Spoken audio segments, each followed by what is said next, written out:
Listo, Laco, cuando quiera empezamos. Listo, doctor. Bueno, entonces hoy vamos a hablar de anatomía de escápula. Es el objetivo de la charla de hoy. La forma como la dividí la charla es primero ver una parte de anatomía ósea de la escápula y luego vamos a ir desarrollando la anatomía de los músculos con sus respectivas inervaciones, haciendo énfasis en los puntos críticos o puntos de compresión de cada parte de inervación de los músculos. Entonces, para empezar, este es un artículo de anatomía ósea de la escápula que incluye 26 mediciones que se realizan más o menos a 30 escápulas. En estas mediciones lo que hacen es caracterizar de manera morfológica todas las escápulas. Entonces, empecemos. La longitud de la escápula en su plano sagital, desde la espina superior hasta el borde inferior, la longitud completa es de 155 milímetros en promedio, más o menos 16. La distancia que hay desde el borde medial hasta la glenoides, que será como la longitud completa de la escápula, es de 134. Y es importante ver la parte también del grosor y cuáles son los puntos de mayor grosor de la escápula, porque tiene relación con cuando se realicen osteosíntesis en fracturas de escápula. El grosor del borde medial a 1 centímetro es de 4 milímetros. En este estudio lo midieron pasando brocas y mirando la profundidad de cada broca. Aquí miramos la distancia que tiene esta línea, que es la línea 7, que es la totalidad de la espina de escápula, como la había mencionado, 134 milímetros, y también tienen en cuenta el grosor del foramen espinoglenoideo, que es de 46 milímetros en promedio. Si nosotros ya miramos dos de los procesos importantes, que es el acromion, el que estoy mostrando en la parte izquierda, también tiene unas dimensiones ya más o menos referenciadas. Entonces la longitud promedio es de 48 milímetros, el ancho es de 22 y el grosor puede ser hasta de 9 milímetros. Y nos lleva también a la segunda estructura, que es la coracoides, y la distancia de este punto a este, o sea, la distancia coracoacromial es de 27 milímetros. Cuando miramos la coracoides específicamente, hay que tener en cuenta primero la dirección en la cual se proyecta la coracoides. Se va a proyectar hacia la parte anterior y superior y va a dar una curva hacia anterolateral. Vemos que va hacia adelante, hacia anterior y hacia superior, y luego aquí en este punto da la curva anterolateral. La porción distal después que da la curva, es decir, el que está marcado con 24, desde esta parte medial hasta la lateral, mide en promedio 45 milímetros, y el grosor de esta coracoides a 1 centímetro del tip, que sería este, es de 11 milímetros, que también es importante cuando realicemos fijaciones a nivel de la coracoides. Ya con respecto a la glenoides, que tiene relevancia en diferentes patologías como las inestabilidades, también tenemos unas medidas que es importante conocer. Entonces, el diámetro AP, anteroposterior de la glenoides, es decir, la línea 21 o 23 a este nivel, es de 29 milímetros. Y la distancia de superior a inferior, o sea, el número 20, es de 36 milímetros, lo que le da una apariencia como en forma, una ovalada longitudinal o en forma como de pera invertida, que es como se denomina. Y es importante tener en cuenta con respecto a la anatomía ósea de la glenoides, la inclinación que tiene hacia posterior, que es de 8 grados más menos 4 a este nivel, para tener en cuenta. Sin embargo, vemos como toda la anatomía de la escápula, a pesar que tenemos unas medidas establecidas, tiene una variación que puede ser no patológica. Esta publicación, que es del 2020, hace énfasis en la variación en escápulas no patológicas. Tiene en cuenta como ejes el eje de la coracoides, el eje de la espina de escápula, el eje del acromion, y hace énfasis también en el tamaño y la posición de la glenoides. Lo que identifican después de hacer tomografías a más de 50 escápulas es que la variación es muy amplia sin necesidad de ser patológica o tener repercusiones patológicas. Lo que mide en variación la principal es con respecto al tamaño, que es del 33%, el acromion con respecto a su inclinación es la segunda variación más frecuente, del 32%, y la inclinación en general es del 11% que muestra las alteraciones. Y aquí esto es como para mostrar el espectro de variaciones que tiene. Por ejemplo, con respecto a la acromion en este nivel, vemos cómo esto es menos 2 dimensiones estándar y más 2 desviaciones estándar, y vemos cómo se maneja en un espectro amplio sin necesidad de tener alteraciones patológicas. Y estos son los valores de normalidad del tilt acromial, la espina escapular, la inclinación de la glenoides y la desviación de la coracoides. Vemos cómo se maneja a pesar de todo un espectro sin expresión patológica de las mismas. Pasamos a ver la caracterización de la escotadura supraescapular, que ya vamos a ver su importancia. En este estudio que fue publicado en el 2015, incluyeron 728 escápulas con el único fin de medir las mediciones en su diámetro transverso superior, transverso inferior, la profundidad y el grosor del ligamento transverso. Y caracterizaron estas dimensiones con respecto a la forma y las dimensiones. Entonces, la primera clasificación o la primera parte importante es ver la clasificación de la escotadura según su forma. Entonces, la tipo 1 es una leve, tiene leve profundidad que hace equivalencia al 3% de las escotaduras supraescapulares. La tipo 2 es en forma de B, o sea, quiere decir que el diámetro inferior es menor. Entonces, una forma de una B es que equivale al 26%. Y la tipo 3, que es la más frecuente, es en forma ovalada, siendo simétrico el diámetro superior con su diámetro inferior. Esta es la más frecuente. La tipo 4 es cuando hay una osificación del ligamento transverso y vemos cómo se forma con un foramen a este nivel y también tiene otras características. Este tipo 4 es el 3% y la tipo 5 es cuando no tenemos la escotadura, pasan las estructuras por encima, pero no existe la escotadura. Con respecto a la tipo 4, vemos que hay también diferentes como severidad o grados de osificación de este ligamento. Esta es una osificación parcial, aquí hay una osificación completa y acá se denomina completa más un engrosamiento disminuyendo el diámetro interno de la escotadura. Estas alteraciones también pueden tener relación con una correlación clínica y es como la relación que se intenta dar con respecto a la frecuencia y a las alteraciones secundarias. Entonces, este estudio lo que muestra es la distribución de esta clasificación, viendo una distribución entre la 3 y la 4, siendo estas las más frecuentes. Pasando a otra parte que es con respecto a la relevancia de la anatomía ósea, es la región anterior o la fosa subescapular de la escápula. Este estudio publicado en el 2011 tiene lo que hace es en 92 escápulas, mira cuál es la variabilidad de las mediciones óseas solamente en la cara anterior. Entonces mide la inclinación del ángulo coracoideo, que sería el punto D al E al C, la inclinación del ángulo superomedial, que sería de la A al B al C, a este nivel, la profundidad de la región anterior, y el grosor en el punto más inferior y en el punto más superior. La importancia de esto, lo que intentan relacionar, es la implicación que tenga la anatomía ósea anterior con la escápula en resorte. Si esto puede generar algún tipo de alteración en la suavidad del movimiento escapulotorácico que se vea reflejado.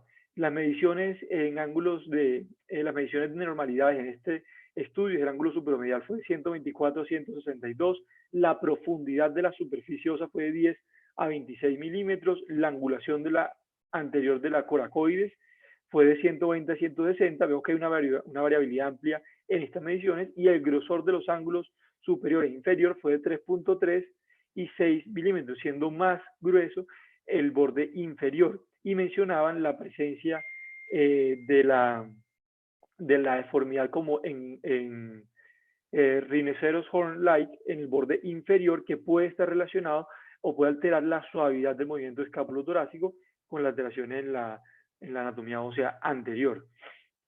Y por último, con respecto a la anatomía ósea, es hacer referencia a los forámenes y túneles de la escápula. Inicialmente se conocen o se identifican dos alteraciones estructurales a este nivel importantes. Una es la escotadura supraescapular, de la cual ya hablamos, y dos, el túnel de la arteria nutricia, que también se identifica, pero cuáles más túneles podemos encontrar y cuáles más forámenes se pueden identificar. Entonces, lo que hacen en este estudio es disecar, en este estudio disecaron 60 escápulas y miran la dirección de todos los túneles, le pasan elementos metálicos en su interior y luego toman radiografías para poder caracterizar el tracto y la forma del tracto en los túneles. Lo principal característica es que estos túneles son sinuosos en su mayor compromiso, en su mayor frecuencia, hasta el 50%, y los tipos de comunicación que presentan estos túneles principalmente son comunicaciones desde la fosa supraespinosa hasta la fosa infraespinosa y subescapular. Esta es como la principal referencia para tener en cuenta. Entonces, viendo cómo toda esta anatomía ósea que acabamos de revisar se puede relacionar tanto con artrosis, con alteraciones de manguito rotador y también con inestabilidad. Aquí traigo un estudio del 2019 del Journal de Hombro, de hombro y codo, en el cual intentan establecer la relación de la morfología escapular con respecto a inestabilidad. Y lo que hacen es ver pacientes sanos versus pacientes que tengan inestabilidad anterior recurrente y le hacen tomografías, 31 son pacientes cadavéricos, 54 pacientes con inestabilidad, y hacen las mediciones relacionadas con el centro del arenoides para ver qué alteraciones, qué variaciones tienen. Entonces, vean, este dibujo en la parte inferior izquierda, el que está como con transparencia, es lo que encontraron ellos los pacientes normales, y el que está, que se ve claramente, el más oscuro, es el que encontraron los pacientes con estabilidad recurrente. Y lo que se dan cuenta en cierta forma es que se va como inclinando hacia atrás, tiene una inclinación hacia posterior en todo. Entonces la coracoides va a tener un tip que va a ser más superior y más medial y se va a ir un poco más hacia arriba. La espina de la escápula va a tener un origen 9 grados más inclinado hacia posterior, que se ve reflejado también en el acromion, que va a tener una posición más vertical. Y con respecto al glenoides, refiere que hay una alteración en la relación de altura y ancho y puede tener un tilt anterior aumentado. Estas son relaciones morfológicas que encontraron ellos relacionadas más en los pacientes de inestabilidades, pero no hay una relación directa con esto versus inestabilidad. Entonces hasta acá vemos la parte ósea. Ahora vamos a empezar a desarrollar con respecto a los músculos y su relación con los nervios a medida que vayamos pasando por cada músculo. Entonces, la escápula es muy importante porque tiene inserción de aproximadamente 17 músculos, perdón, y se encarga 6 de estos músculos en la estabilización escápulo-torácica. La función principal es soportar las cargas de la extremidad superior y verificar y mantener la posición glenumeral y por consiguiente de la extremidad en general. Acá vemos la posición del escápulo, la inserción de los músculos, el trapecio, los romboides y el serrato anterior, que ya vamos a delimitar. Entonces, el primer músculo que vamos a revisar es el serrato anterior. Lo podemos identificar que se divide en 3 partes: la parte superior, que se inserta, tiene su inserción en el primer y segundo arco costal, y en la parte de la escápula, en el borde anterior del ángulo superomedial de la escápula. Como su principal función, estabiliza la rotación cuando sube el brazo por encima de la cabeza.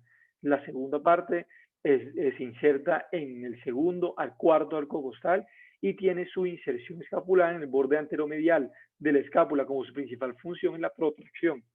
Y la tercera parte se inserta en los arcos costales del quinto al noveno arco costal y se inserta en el borde inferior y medial de la escápula, ayudando a la rotación externa escapular.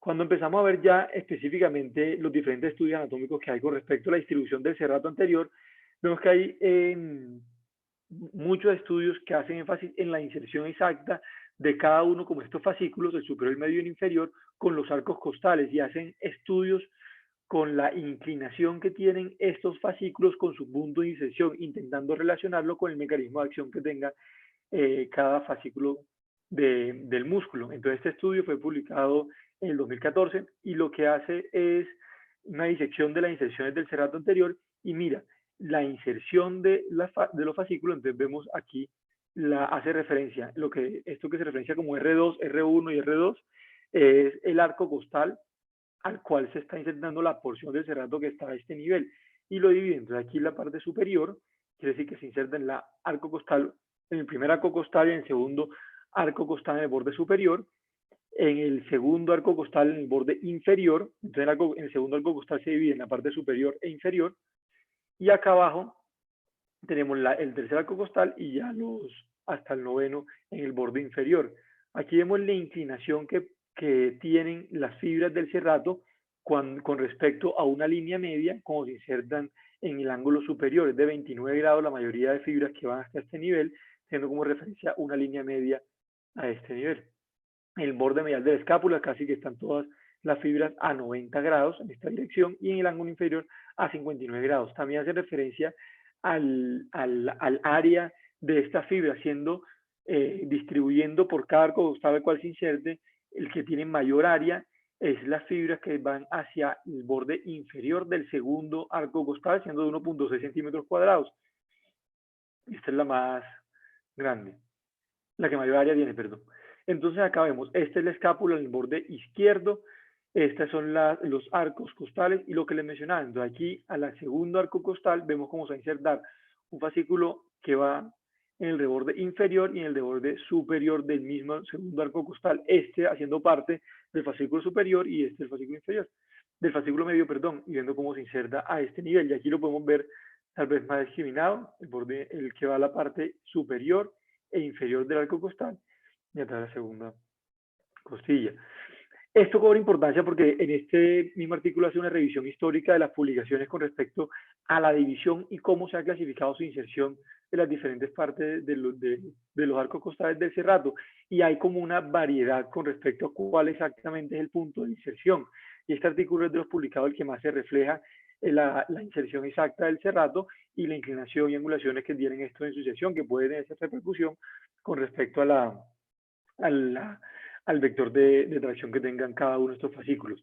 Con respecto a su inervación, entonces está por el torácico largo, está dada por el torácico largo con sus fibras iniciales dadas por C5 y C6 y posterior unión con C7, pasando a nivel de la escalera anterior y medio, después bajando por el segundo arco costal, perdón, y desciende a través de la pared torácica. Sin embargo, esta unión del torácico largo de C5, C6 y C7 también tiene algunas variaciones. Este es un estudio cadavérico, nuevamente, que hace referencia al cerrato anterior y el torácico largo. Primero, énfasis con respecto a la función, tiene función con respecto a rotación, abducción, inclinación posterior y rotación interna de la escápula específicamente. Y estabiliza el medial e inferior de la escápula con respecto a la pared torácica. Acá puntos de compresión para tener en cuenta es a nivel de su egreso inicial, a nivel del escalero medio, puede tener compromiso también por bandas faciales en el borde inferior del pliegue braquial y cuando se angula a nivel del segundo arco costal. Entonces acá vemos cómo sale C6 y C7, que es esto de acá, se une con C5 y ya inicia su descenso a nivel de la pared torácica por el cerrato anterior. Esta imagen de la derecha es para hacer referencia como si bien es cierto el torácico largo es el principal que le da la inervación al cerrato anterior, puede tener influencia de otras ramificaciones. En el nivel inferior puede tener otra emergencia de los ramas intercostales, en el nivel superior, el torácico largo, vemos esta variación que también puede darle ramas al romboides menor y al elevador de la escápula, así como fibras del elevador de la escápula, también puede dar parte de inervación al redondo menor. Y entonces hay un patrón de inervación que, si bien hay predominantes a cada músculo, hay algunas ramas que se interconectan y forman una red que le da como una distribución. Esta imagen de la izquierda es importante porque si ya le muestro algunas imágenes, es para hacer referencia a cómo estaba viendo las fotos anatómicas. Casi siempre lo que se hace en la escápula se da como una eversión, un giro de 180 grados y tenemos a este nivel la pared torácica y a este nivel la escápula para poder ubicarnos en la anatomía de estas fotos clínicas. Este artículo es del JBJS del 2005 y hace referencia también a la anatomía y a la parte funcional del nervio torácico largo. Uno lo que le había mostrado es cómo va descendiendo a la nivel de la pared torácica.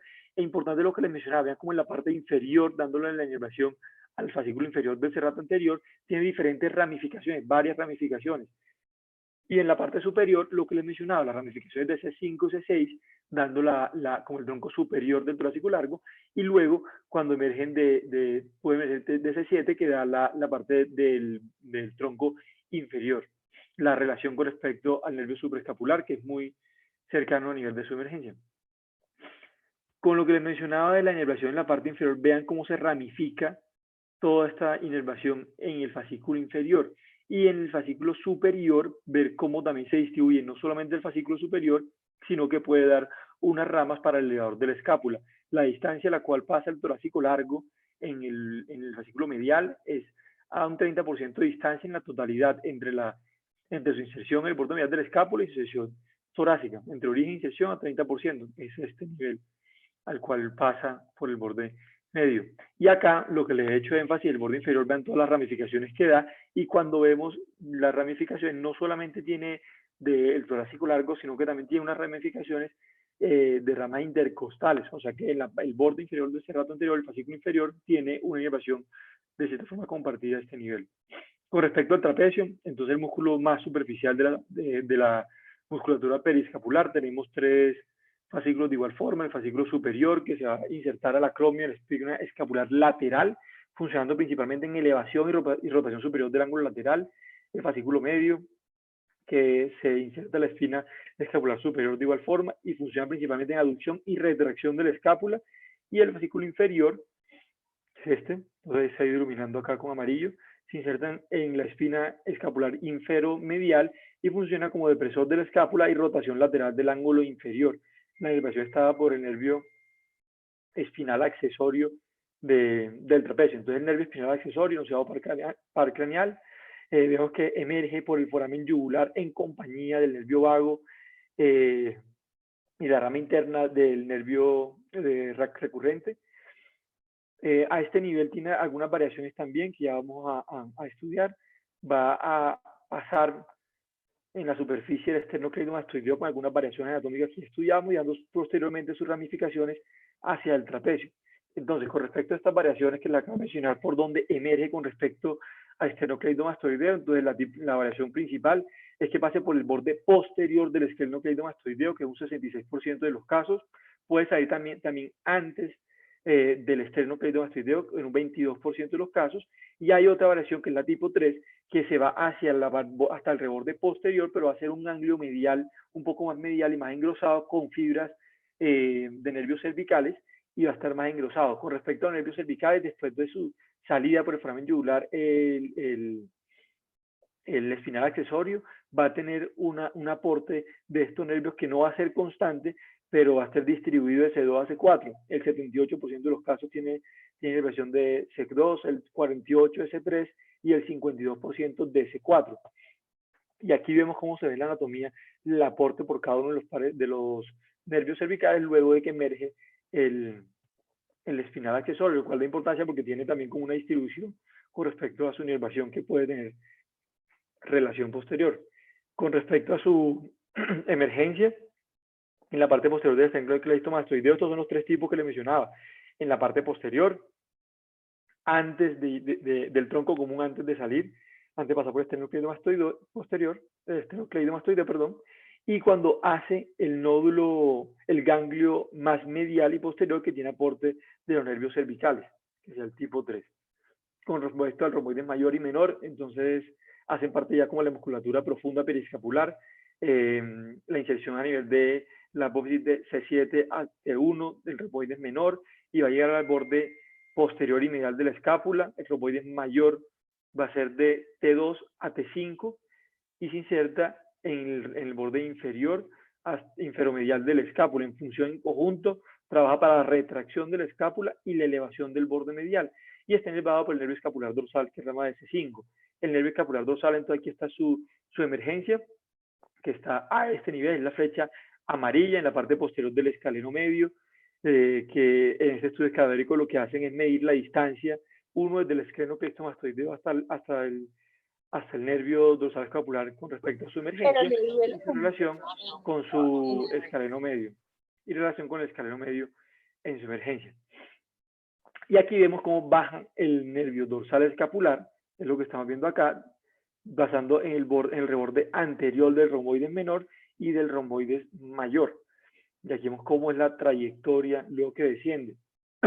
También tiene un porcentaje, si bien la principal parte está dada por C5, que es el 70%, tiene una distribución de estudios cadavéricos que aportan de C4 hasta el 22%, y C6 el 8%, con respecto a la ruta que toma el dorsal escapular, 13% anterior al escalero medio, el 74%, que es la mayoría, está atravesando el escalero medio, y posterior al escalero medio pasa el 13%, lo que inerva entonces el romboide mayor y menor y parte del lado de la escápula.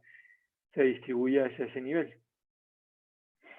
Estas son las variantes que les acabo de mencionar. Este es otro estudio, pero que hace énfasis solamente en las variantes anatómicas de su emergencia con respecto al escaleno medio, y hace referencia a que la principal parte también, o la principal frecuencia, es pinzando el escaleno medio en su emergencia.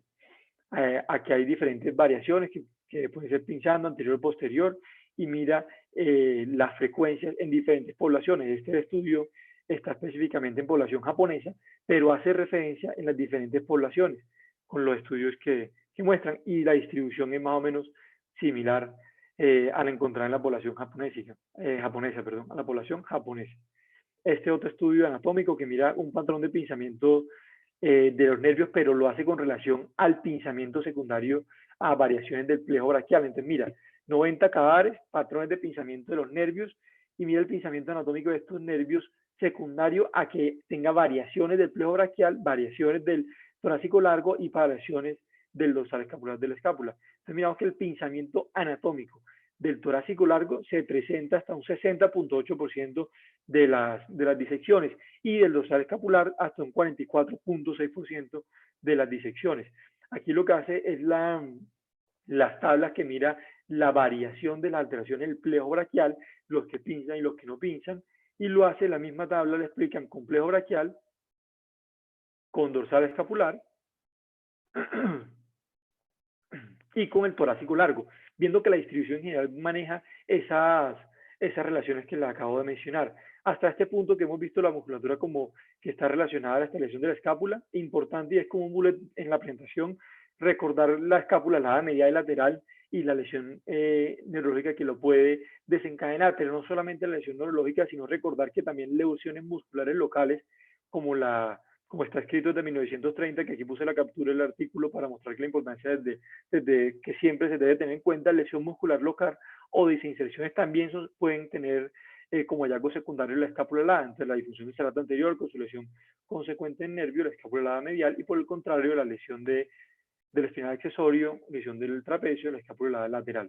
Listo, sigamos. Entonces ahora el origen del nervio supraescapular, que pasa por la escotadura supraescapular, que también tiene víctima de muchos estudios. Entonces, aquí, ¿cuáles son los que le dan su mayor distribución? Entonces, aquí tenemos en la parte de arriba los nervios espinales C4, C5 y C6, y las cajitas hacen referencia a cuándo está presente. Entonces, vemos que C5 siempre está presente en este estudio cadavérico como parte principal del nervio supraescapular, pero C4 y C6 también están presentes. Entonces, C5 y C6 presentes es la mayor distribución, 76%. Que estén los tres, 18%, y que esté solamente de C5 es el 6% de la distribución. Lo que sí es claro es que el grosor en milímetros de C5 siempre va a ser el más grueso que los otros dos como elevación como parte del nervio supraescapular. Entonces sale el nervio supraescapular, emergen con las distribuciones que acabamos de ver y dar dos ramas principales para el supra e infraespinoso, y vemos también una rama articular, que ya vamos a ver el estudio una parte de esa rama articular y estudio otras ramas sensitivas que también han sido como motivo de estudio.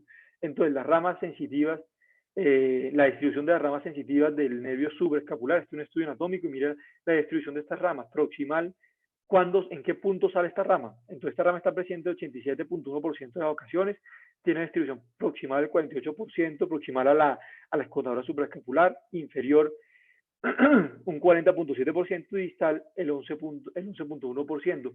Y también tiene una rama acromial en este estudio cadavérico del 74% de las ocasiones. Entonces, ¿cuáles son estas ramas? Entonces emerge, va el nervio supraescapular, pasa a nivel del ligamento transverso, va a dar una rama articular y puede dar otra rama acromial, que es la que está aquí señalada.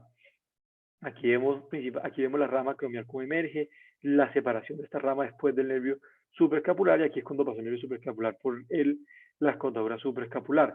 Entonces, este estudio que referencio acá, que es del 2019 del Journal of Code, hace primero una revisión histórica desde el 48 hasta el 2017 de cuáles son las ramas sensitivas que emergen del supraescapular. Entonces, no siempre en esta revisión no la ponen un artículo como que salieran las tres juntas, sino que van describiendo en diferentes órdenes de temporalidad cada una. Entonces, primero sale la rama medial subaracromial, que es esta que está acá, que emerge antes de pasar por la escotadura, medial subaracromial.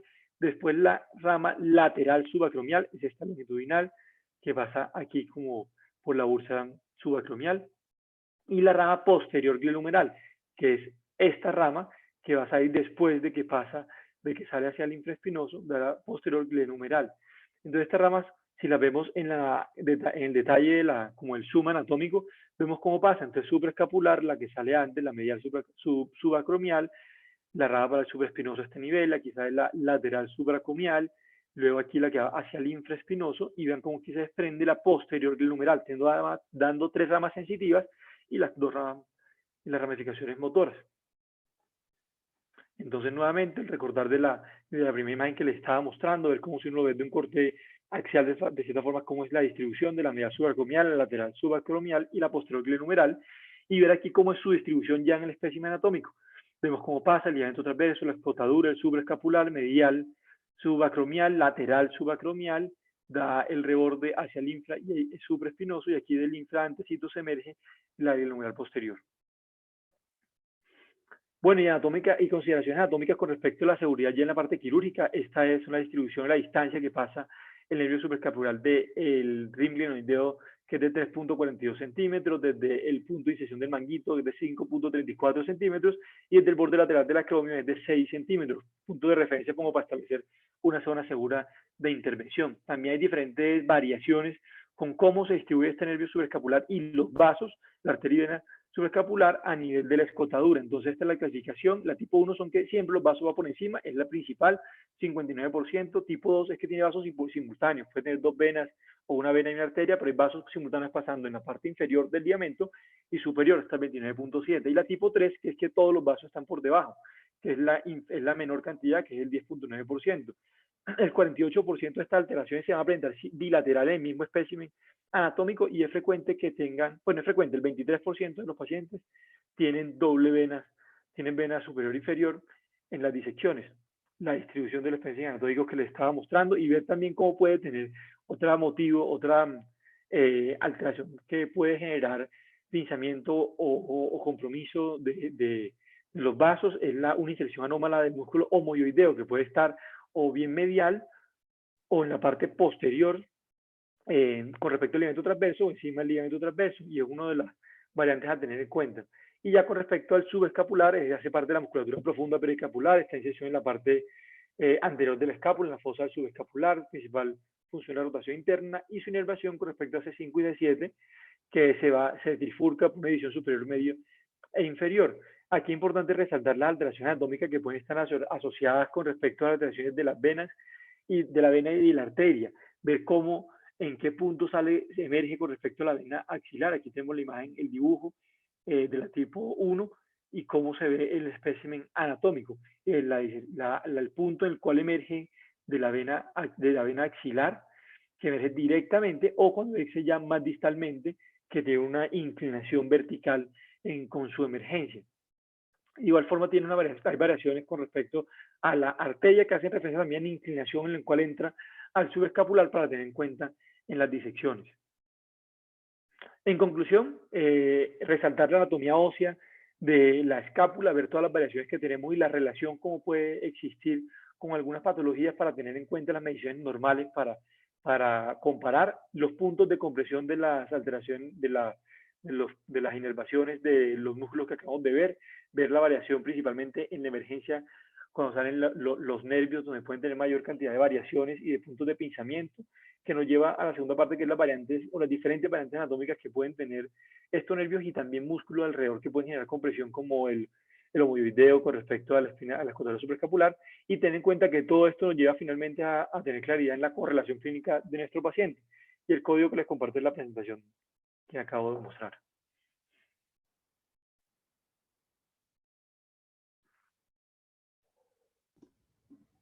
Excelente, Lacu. Muy buena revisión. Yo creo que para las personas que están conectadas se dieron cuenta que la anatomía, cuando uno la estudia pues, en la Facultad de Medicina, es un poco más, entre comillas, sencilla. Digamos, uno ve lo más frecuente de cada variante y lo macro, pero cuando se mete ya a una profundidad a la que se metió el doctor Lacutir, se da cuenta de todas las variantes anatómicas que hay, y que eso influye en la vida real. Eso influye en por qué algunos pacientes evolucionan como evolucionan, mejoran con rehabilitación o no mejoran con rehabilitación.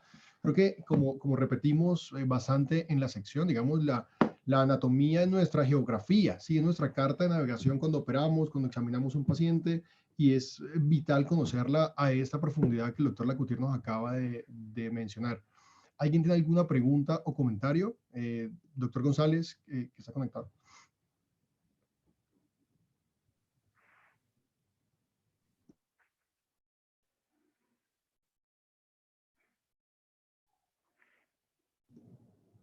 ¿No?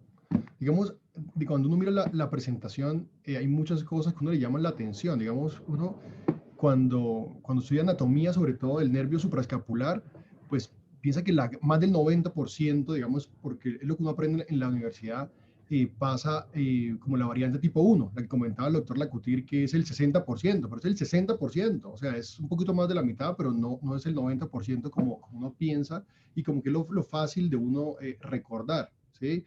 Entonces, esto es clave al momento de hacer infiltraciones, al momento de entender por qué hay patologías del nervio supraescapular que no se comportan como uno pensaría. Eso por un lado. Por otro lado, fíjense cuando nos hablaba de la inervación, ¿sí? La inervación de la musculatura periescapular no es única, ¿sí? Está compartida por varios nervios y esto ayuda a mantener, cuando hay lesión del nervio principal, ayuda a mantener algo de trofismo de los músculos, dado la inervación compartida que tiene. Esto solamente por poner un ejemplo de la relevancia de esas variantes anatómicas. Yo creo que no sé si hay preguntas en el chat, creo que no hay. No, señor, no hay pregunta en el Yo chat. creo que esta charla va a quedar en el canal de YouTube de la sección y creo que va a ser una fuente de consulta y reconsulta durante mucho tiempo, dada la profundidad con la que el doctor Lacutir hizo la revisión. Paco, muchísimas gracias y bueno, nos vemos en la consulta en un ratito. Hasta luego. Chao, doctor, gracias. Chao. Chao a todos. Gracias, Mario.